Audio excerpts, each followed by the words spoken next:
Hi, in today's video, I'm going to show you how to create trending wiggle text animation in Adobe Premiere Pro.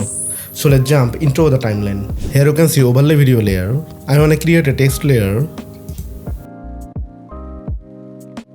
You can write as your wish. I will write wiggle text. Move the text layer to first of this video and increase the scale size value.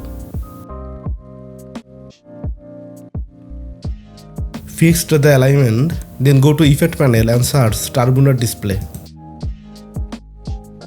Drag the effect into the text layer and go to the Effect control panels. Now here you can see the Turbulent Displays effect. Increase or decrease the amount as your wish.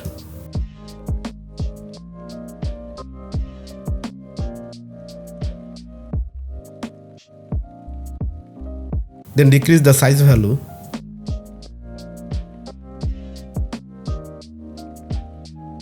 Then go to evolution option. Then turn on the random speed stopwatch icon. Then move to the end of this video. Then increase the random speed value.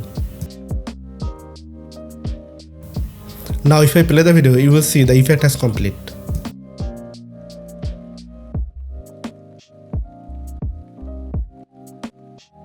You can save this effect, click right button and save it. And use another footage here. To get more interesting editing related video like this, subscribe to our channel and turn on the bell icon so that our next video reach out.